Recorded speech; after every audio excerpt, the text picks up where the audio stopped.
जय जगन्नाथ बंधुगण आज आम जानिबा 17 अगस्त 2024 शनिवार दिन द्वादश राशि राशिफल विषय रे। एही दैनिक राशिफल चंद्रंको गोचर गणना को नहीं आधारित एवं चंद्रंको गोचर गणना आम जीवन रे बहुत प्रभाव पकई थाए। तो आसंतु सर्वप्रथमे जानिबा आजिर तिथि और राशि नक्षत्र विषय रे। आज होची 17 अगस्त 2024 शनिवार श्रावण शुक्ल पक्ष द्वादशी दिवा 8 घंटा 5 मिनिट गति त्रयोदशी। आज पूर्वाषाढ़ नक्षत्र दिवा 11 घंटा 48 मिनिट गति उत्तराषाढ़ नक्षत्र। आज धनुचंद्र संध्या 5 घंटा 28 मिनिट गति मकर चंद्र। आजिर पर्वोत्सव श्री विष्णु पवित्रारोपण। आजिर शुभ बेला दिवा 9 घंटा 50 मिनिट रु दिवा 1 घंटा 15 मिनिट पर्यंत। आजिर सूर्योदय प्रातः 5 घंटा 32 मिनिट। आजिर सूर्यास्त संध्या 6 घंटा 22 मिनिट। आज तुला कुंभ पुरुष एवं वृष मिथुन और बिछा राशि महिला मानक घात चंद्र एवं वृष सिंह और कन्या राशि घात भार। आज बैगण खाइबा निषिद्ध। तो बंधुगण आसंतु जानिबा आजिर राशिफल विषय रे। ता पूर्वरु आम चैनल को जो माने नुआ करी आछंती तळे थिबा लाल रंगर सब्सक्राइब बटन को दबाई आम चैनल को सब्सक्राइब करंतु ओ पाखरी थिबा घंटी बटन को दबाई ऑल रे सिलेक्ट करंतु काहेकिना आमे अपलोड करिथबा प्रत्येक वीडियो रो नोटिफिकेशन आपण सर्वप्रथमे पाई परिबे। तो प्रथमे जानिबा मेष राशि विषय रे। आपणक भाग्य भावरी चंद्रदेवंको गोचर आपणक भाग्य को वृद्धि करिब तथा आर्थिक प्रगति हेब। सामाजिक जीवन रे उन्नतिर जोग रही एवं आपणक मान सम्मान रे मध्य वृद्धि घटिब। संपत्ति संबंधित विषय रे लाभ मिलिब किंतु विद्यार्थी मानक शिक्षा क्षेत्र रे किछि बाधा विघ्न देखा देई पारे। पारिवारिक जीवन रे परिवार रे उत्तेजना देखा देब एवं आपणक बाणी रे कठोरतार प्रभाव रहिब। क्रोधर अधिकता आपणक क्षतिर कारण हेब। सेथिपई परिवार रे शांति बजाय रखंतु। बड़ भाई ओ भौणी मानकर संपूर्ण समर्थन रहिब तथा बिगिड़िथिबा संपर्क रे सुधार आसिब किंतु जीवन साथी स्वास्थ्य अवस्थार विशेष ध्यान रखंतु। आर्थिक स्थिति क्षेत्र रे अनावश्यक खर्च उपरे प्रतिबंधक लगाइबार आवश्यक रहिछि अन्यथा बड़ क्षतिर संभावना रही।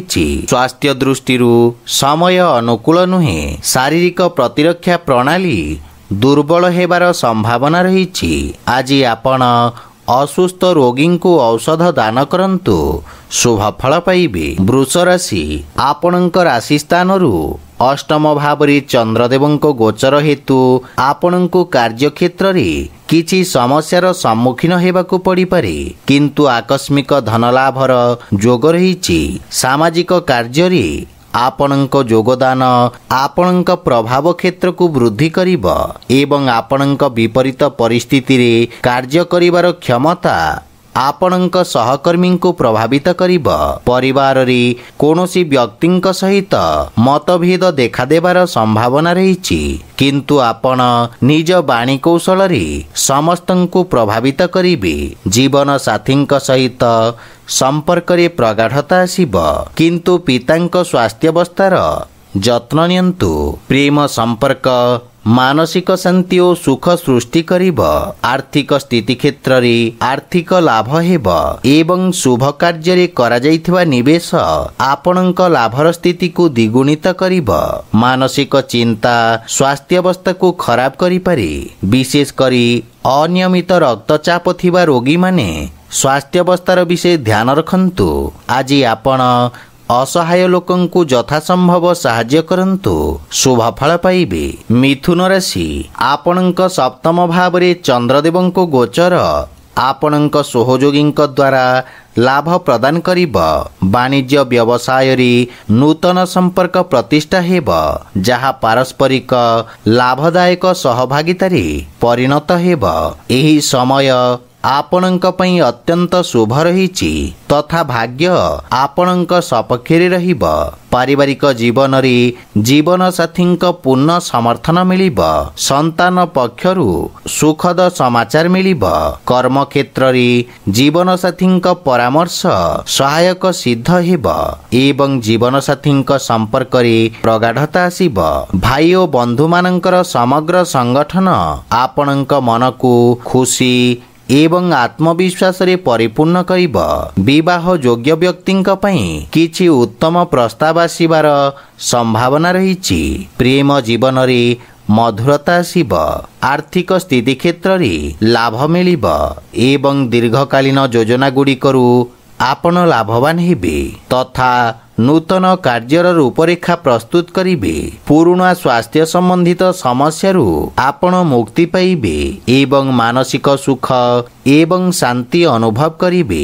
ଆଜି ଆପଣ ପିତୃଲୋକଙ୍କୁ ତର୍ପଣ କରନ୍ତୁ, ଶୁଭ ଫଳ ପାଇବେ। କର୍କଟ ରାଶି, ଆପଣଙ୍କ ରାଶି ସ୍ଥାନରୁ ଷଷ୍ଠ ଭାବରେ ଚନ୍ଦ୍ରଦେବଙ୍କ ଗୋଚର ଆପଣଙ୍କ ଅନାବଶ୍ୟକ ଖର୍ଚ୍ଚରେ ବୃଦ୍ଧି କରିବ।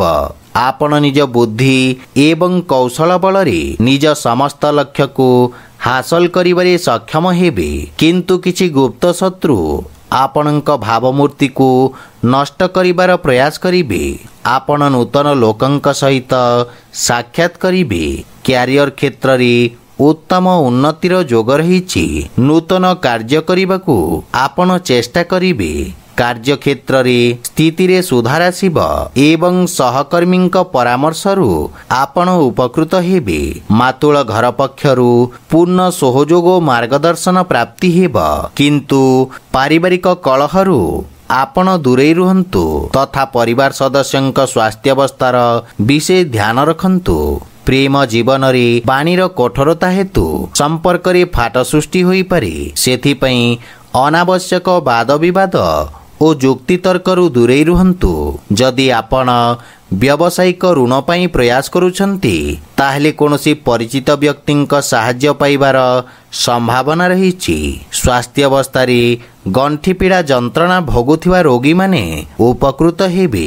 ଆଜି ଆପଣ ବୃଦ୍ଧ ଲୋକଙ୍କୁ ସାହାଯ୍ୟ କରନ୍ତୁ, ଶୁଭ ଫଳ ପାଇବେ। ସିଂହ ରାଶି, ଆପଣଙ୍କ ରାଶିରୁ ପଞ୍ଚମ ଭାବରେ ଚନ୍ଦ୍ରଦେବଙ୍କ ଗୋଚର ଆପଣଙ୍କ କାର୍ଯ୍ୟକ୍ଷେତ୍ରରେ ସଫଳତାର ନୂତନ କୀର୍ତ୍ତିମାନ ସ୍ଥାପିତ କରିବ ତଥା ଦିନଟି ସମସ୍ତ ବିଦ୍ୟାର୍ଥୀମାନଙ୍କ ପାଇଁ ବିଶେଷ ଶୁଭ ଫଳଦାୟକ ରହିବ। ଆପଣଙ୍କ ଅଧିକାର ତଥା ଦାୟିତ୍ୱରେ ବୃଦ୍ଧି ପାଇବ ଏବଂ ବେତନ ବୃଦ୍ଧି ହେବାର ମଧ୍ୟ ଯୋଗ ରହିଛି। ପରିଶ୍ରମର ଉତ୍ତମ ପରିଣାମ ପ୍ରାପ୍ତି ହେବ। ଆପଣଙ୍କ ସଫଳତା ଦ୍ୱାରା କିଛି ଲୋକ ଆଘାତ ପାଇବେ, ସେଥିପାଇଁ କାର୍ଯ୍ୟ ସମ୍ବନ୍ଧିତ ଷଡ଼ଯନ୍ତ୍ରରୁ ସାବଧାନ ରୁହନ୍ତୁ। କିନ୍ତୁ ପାରିବାରିକ କଳହରୁ ଆପଣଙ୍କୁ ଦୂରେଇ ରହିବା ଉଚିତ ଏବଂ ଗୃହର ସଦସ୍ୟଙ୍କ ସହିତ କଥାବାର୍ତ୍ତା କରିବା ସମୟରେ ବାଣୀରେ ମାଧୁର୍ଯ୍ୟ ବଜାୟ ରଖନ୍ତୁ। ପ୍ରେମ ଜୀବନରେ ବାଣୀର କଠୋରତା ହେତୁ ସମ୍ପର୍କରେ ଫାଟ ସୃଷ୍ଟି ହୋଇପାରେ, ସେଥିପାଇଁ ଯୁକ୍ତିତର୍କ ବାଦ ବିବାଦରୁ ଦୂରେଇ ରୁହନ୍ତୁ। ଆର୍ଥିକ ସ୍ଥିତି କ୍ଷେତ୍ରରେ ଆକସ୍ମିକ ଧନଲାଭର ଯୋଗ ରହିଛି ଏବଂ ଆର୍ଥିକ ସ୍ଥିତିରେ ସୁଧାର ଆସିବ। କାର୍ଯ୍ୟ ବ୍ୟସ୍ତତା ମଧ୍ୟରେ ସ୍ୱାସ୍ଥ୍ୟାବସ୍ଥାର ବିଶେଷ ଧ୍ୟାନ ରଖନ୍ତୁ। ଆଜି ଆପଣ ଗାୟତ୍ରୀ ମନ୍ତ୍ରର ପାଠ କରନ୍ତୁ, ଶୁଭ ଫଳ ପାଇବେ। କନ୍ୟା ରାଶି, ଆଜି ଚନ୍ଦ୍ରଦେବଙ୍କ ଚତୁର୍ଥ ଭାବରେ ଗୋଚର କାରଣରୁ କିଛି ସମସ୍ୟା ଆପଣଙ୍କୁ ହଇରାଣ କରିପାରେ। କର୍ମକ୍ଷେତ୍ରରେ ପରିବର୍ତ୍ତନ ଏବଂ ସ୍ଥାନାନ୍ତରଣର ସମ୍ଭାବନା ରହିଛି, କିନ୍ତୁ ଆପଣଙ୍କ କଠିନ ପରିଶ୍ରମ ଏବଂ ଧୈର୍ଯ୍ୟ ବଳରେ ଆପଣ ସମସ୍ତ ସମସ୍ୟାରୁ ମୁକ୍ତି ପାଇପାରିବେ। ଆପଣଙ୍କ ଆତ୍ମବିଶ୍ୱାସରେ ବୃଦ୍ଧି ପାଇବ ଏବଂ ନିର୍ଣ୍ଣୟ ନେବାର କ୍ଷମତା ବିକଶିତ ହେବ, ଯାହା ଫଳରେ ଆପଣଙ୍କର କିଛି ଗୁରୁତ୍ୱପୂର୍ଣ୍ଣ କାର୍ଯ୍ୟ ସମାଧାନ ହେବାର ସମ୍ଭାବନା ରହିଛି। ପାରିବାରିକ ଜୀବନରେ ପାରିବାରିକ ସମ୍ପର୍କ ଖରାପ ହୋଇପାରେ, ସେଥିପାଇଁ ଗୃହ କଳହରୁ ବଞ୍ଚିବା ପାଇଁ ଆପଣ ପରିବାରର ପରିବେଶକୁ ସକାରାତ୍ମକ ରଖିବାର ପ୍ରୟାସ କରନ୍ତୁ। ମାତାଙ୍କ ସହିତ ଥିବା ମତଭେଦକୁ ବିଚାର ବିମର୍ଶ କରି ସମାଧାନ କରିବା ପରେ ମାନସିକ ଶାନ୍ତି ବଜାୟ ରହିବ। ଆର୍ଥିକ ଦୃଷ୍ଟିରୁ ସାମାନ୍ୟ ସଂଘର୍ଷ କରିବାକୁ ପଡ଼ିପାରେ, କିନ୍ତୁ ପରିଣାମ ଆପଣଙ୍କ ପାଇଁ ଉତ୍ତମ ରହିବ। ଅନାବଶ୍ୟକ ଖର୍ଚ୍ଚରେ ନିୟନ୍ତ୍ରଣ ବଜାୟ ରଖନ୍ତୁ ଏବଂ ରକ୍ତଚାପ ରୋଗୀ ସ୍ୱାସ୍ଥ୍ୟାବସ୍ଥାର ବିଷୟ ଧ୍ୟାନ ରଖନ୍ତୁ। ଆଜି ଆପଣ ଗୋମାତାଙ୍କୁ ଖାଇବାକୁ ଦିଅନ୍ତୁ, ଶୁଭ ଫଳ ପାଇବେ। ତୁଳା ରାଶି, ଆପଣଙ୍କ ତୃତୀୟ ଭାବରେ ଚନ୍ଦ୍ରଦେବଙ୍କ ଗୋଚର ଆପଣଙ୍କ ରାଜନୈତିକ ବର୍ଚସ୍ୱରେ ବୃଦ୍ଧି କରିବ ଏବଂ ଆପଣଙ୍କ ପରାକ୍ରମରେ ବୃଦ୍ଧି ହେବ। ଆପଣ ନିଜ ଭିତରେ ଏକ ନୂତନ ସକାରାତ୍ମକ ଶକ୍ତି ଅନୁଭବ କରିବାକୁ ସମର୍ଥ ହେବେ। ସାମାଜିକ ମାନ ସମ୍ମାନରେ ବୃଦ୍ଧି ଘଟିବ ଏବଂ ଆପଣଙ୍କ ଭାଇ ଭଉଣୀଙ୍କ ସାହାଯ୍ୟରେ ସମସ୍ତ କାର୍ଯ୍ୟ ସଫଳ ହେବ।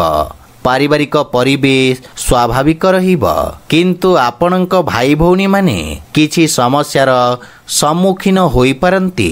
ଶ୍ୱଶୁର ଘର ପକ୍ଷରୁ କିଛି ବାଦ ବିବାଦ ଓ ମନମାଳିନ୍ୟର ସମ୍ଭାବନା ରହିଛି, ସେଥିପାଇଁ ବୁଝି ବିଚାରି କଥାବାର୍ତ୍ତା କରନ୍ତୁ।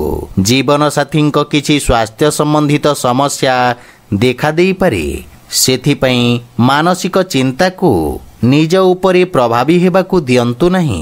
ଆର୍ଥିକ ସ୍ଥିତି ଉତ୍ତମ ଅନୁକୂଳ ରହିବ ଏବଂ କୌଣସି ପ୍ରକାର ଗୁପ୍ତ ମାର୍ଗ ମାଧ୍ୟମରେ ଧନ ପ୍ରାପ୍ତିର ମଧ୍ୟ ସମ୍ଭାବନା ରହିଛି, କିନ୍ତୁ ସ୍ୱାସ୍ଥ୍ୟାବସ୍ଥାରେ ଅନିୟମିତ ରକ୍ତଚାପ ଜନିତ ସମସ୍ୟା ଦେଖାଦେଇପାରେ, ସେଥିପାଇଁ ସ୍ୱାସ୍ଥ୍ୟକୁ ଅଣଦେଖା କରନ୍ତୁ ନାହିଁ। ଆଜି ଆପଣ ଭଗବାନ କୃଷ୍ଣଙ୍କୁ ତୁଳସୀ ଦଳ ଅର୍ପଣ କରନ୍ତୁ, ଶୁଭ ଫଳ ପାଇବେ। ବିଛା ରାଶି, ଆପଣଙ୍କ ଦ୍ୱିତୀୟ ଭାବରେ ଚନ୍ଦ୍ରଦେବଙ୍କ ଗୋଚର ଆପଣଙ୍କ ସାଥୀମାନଙ୍କ ସହିତ ସମ୍ପର୍କରେ କିଛି ତିକ୍ତତା ଆଣିପାରେ, କିନ୍ତୁ ବାଣିଜ୍ୟ ବ୍ୟବସାୟ ଦୃଷ୍ଟିକୋଣରୁ ଦିନଟି ଉତ୍ତମ ଲାଭଦାୟକ ରହିବ। ଆପଣ କାର୍ଯ୍ୟକ୍ଷେତ୍ରରେ ଉତ୍ତମ ସଫଳତା ପ୍ରାପ୍ତ କରିବେ। ରୋଜଗାର ବା ନିଯୁକ୍ତି କ୍ଷେତ୍ରରେ ପଦୋନ୍ନତିର ସମ୍ଭାବନା ରହିଛି। ଯେକୌଣସି କାର୍ଯ୍ୟରେ ଯାତ୍ରା କରିବା ଆପଣଙ୍କ ପାଇଁ ଲାଭଦାୟକ ପ୍ରମାଣିତ ହେବ, କିନ୍ତୁ ପାରିବାରିକ ଜୀବନରେ ଜୀବନସାଥୀଙ୍କ କିଛି କଥା ଆପଣଙ୍କୁ କଷ୍ଟ ଦେବ, କିନ୍ତୁ ପିତାଙ୍କ ପୂର୍ଣ୍ଣ ସହଯୋଗ ଓ ମାର୍ଗଦର୍ଶନ ଆପଣଙ୍କୁ ଲାଭ ପ୍ରଦାନ କରିବ। ମାତା ଓ ଜୀବନସାଥୀଙ୍କ ମଧ୍ୟରେ କିଛି ବିବାଦର ସମ୍ଭାବନା ରହିଛି, ଯାହା ପାରିବାରିକ କନ୍ଦଳ ସୃଷ୍ଟି କରିପାରେ। ପ୍ରେମ ସମ୍ବନ୍ଧରେ ପ୍ରଗାଢ଼ତା ଆସିବ। ଆର୍ଥିକ ସ୍ଥିତି କ୍ଷେତ୍ରରେ ଆଂଶିକ ଧନ ଲାଭ ବା ସମ୍ପତ୍ତିରୁ ଲାଭବାନ ହେବେ। ସ୍ୱାସ୍ଥ୍ୟାବସ୍ଥା ଉତ୍ତମ ଅନୁକୂଳ ରହିଛି ଏବଂ ଆପଣ ରୋଗରୁ ମୁକ୍ତି ପାଇବେ। ଆଜି ଆପଣ ପକ୍ଷୀଙ୍କୁ ଦାନା ଖାଇବାକୁ ଦିଅନ୍ତୁ, ଶୁଭ ଫଳ ପାଇବେ। ଧନୁରାଶି, ଆପଣଙ୍କ ରାଶି ସ୍ଥାନରୁ ଚନ୍ଦ୍ରଦେବଙ୍କ ଗୋଚର ଆପଣଙ୍କ କାର୍ଯ୍ୟରେ ସଫଳତା ପ୍ରଦାନ କରିବ। ବିରୋଧୀ ଓ ଶତ୍ରୁମାନଙ୍କୁ ପରାସ୍ତ କରିବାରେ ଆପଣ ସକ୍ଷମ ହେବେ। ଯଦି କୌଣସି ଆଇନଗତ ବିବାଦ ଚାଲିଛି, ତାହେଲେ ବିଜୟର ଶୁଭ ସମ୍ଭାବନା ରହିଛି। ଅନ୍ୟମାନଙ୍କ କ୍ଷେତ୍ରରେ ହସ୍ତକ୍ଷେପ କରିବା ଆପଣଙ୍କ ପାଇଁ କ୍ଷତିକାରକ ହେବ। ରୋଜଗାର କ୍ଷେତ୍ରରେ ଏହି ଗୋଚର ଆପଣଙ୍କୁ ଶୁଭ ଫଳ ପ୍ରଦାନ କରିବ ଏବଂ ପରିସ୍ଥିତି ଉତ୍ତମ ହେବାକୁ ଲାଗିବ। ପାରିବାରିକ ସ୍ତରରେ ଆପଣ ଜୀବନସାଥୀଙ୍କ ଭାବନାକୁ ସମ୍ମାନ କରିବେ ତଥା ପ୍ରେମ ଭାବ ବୃଦ୍ଧି ପାଇବ।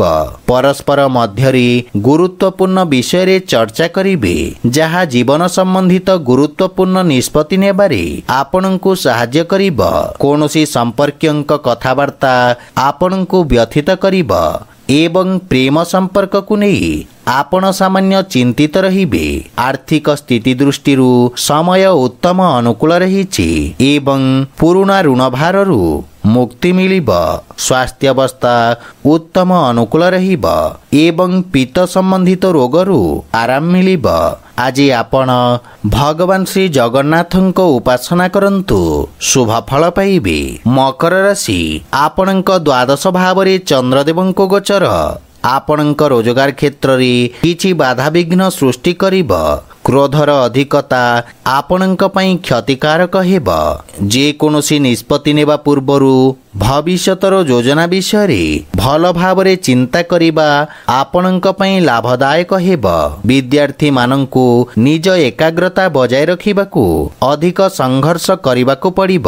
ପାରିବାରିକ ଜୀବନରେ ବୈବାହିକ ଦାମ୍ପତ୍ୟ ଜୀବନରେ ସୁଧାର ଆସିବ, କିନ୍ତୁ ପ୍ରେମ ଜୀବନ ପାଇଁ ସମୟ ଅନୁକୂଳ ନୁହେଁ। ଧାର୍ମିକ ଆଧ୍ୟାତ୍ମିକ କାର୍ଯ୍ୟ ପ୍ରତି ଆପଣଙ୍କ ରୁଚି ବଢ଼ିବ। ଆର୍ଥିକ ସ୍ଥିତି उत्तम अनुकूल रही एवं आर्थिक लाभ प्राप्त करिबे। यह सहित अनावश्यक खर्चरे मध्य नियंत्रण लगी रहिब, किंतु किछि शारीरिक समस्यार संभावना रही। सेथिपई स्वास्थ्य अवस्थार विषय ध्यान रखंतु। आज आपण असहाय व्यक्ति को साहाय्य करंतु, शुभ फल पाइबे। कुंभ राशि, आपणक राशिरु एकादश भावरे चंद्रदेव को गोचर आपणक लाभर स्थिति रे वृद्धि करिब। कार्य क्षेत्र रे आपणक स्थिति रे उन्नति हेब एवं आपणकर कार्यदक्षता अत्यंत उत्तम रहिब। व्यवसायी माने निज बुद्धिर कौशल बलरे किछि गुरुत्वपूर्ण व्यावसायिक सफलता अर्जन करिबे, किंतु पारिवारिक जीवन रे परिवार सदस्यंक मध्यरे भिन्नता एवं विवादर संभावना रही। या सहित मातांक स्वास्थ्य उपरे मध्य खराब प्रभाव पड़िब। सेथिपई मातांक स्वास्थ्य अवस्थार विशेष जत्न नेबा आवश्यक। जीवन साथी सहित संपर्क रे प्रगाढ़ता आसिब एवं प्रेम जीवन रे प्रेमी सहित समय व्यतीत करिबार अवसर मिलिब। आर्थिक स्थिति क्षेत्र रे आपण जे कोनोसी चलनशील एवं अस्थावर संपत्ति रे विनियोग करि परिबे, जहा आपणकु लाभ प्रदान करिब। संपत्ति संबंधित विवाद आपणक सपक्ष रे समाधान हेब, किंतु स्वास्थ्य अवस्थार विषय ध्यान रखंतु। आज आपण गरीब व्यक्ति को भोजन दान करंतु, शुभ फल पाइबे। मीन राशि, आपणक दशम भावरे चंद्रदेव को गोचर आपणको अनुकूलता प्रदान करिब। आज आपण ऊर्जावान अनुभव करिबे। आपणक कार्यकुशलता और दक्षता बलरे आपण कार्यक्षेत्र रे उत्तम सफलता अर्जन करिबे। शिक्षा क्षेत्र रे आपणक प्रयास सफलता आनिब, जहा फलरे आपणक मनरे प्रसन्नता अनुभव करिबे एवं आपण निज अधीन रे प्रत्येक कार्य करिबे, जहा कार्य रे शीघ्र सफलता आनिब।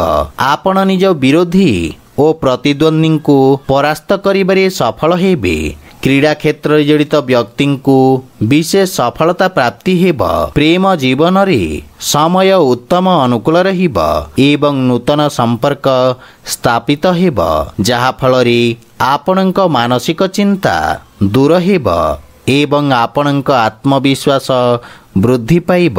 आर्थिक स्थिति क्षेत्र रे श्वशुर घर पक्षरु धन लाभर जोग रही। स्वास्थ्य अवस्था उत्तम अनुकूल रहिब एवं आपण शारीरिक ऊर्जावान अनुभव करिबे। आज आपण गोपाल सहस्र नामर पाठ करंतु, शुभ फल पाइबे।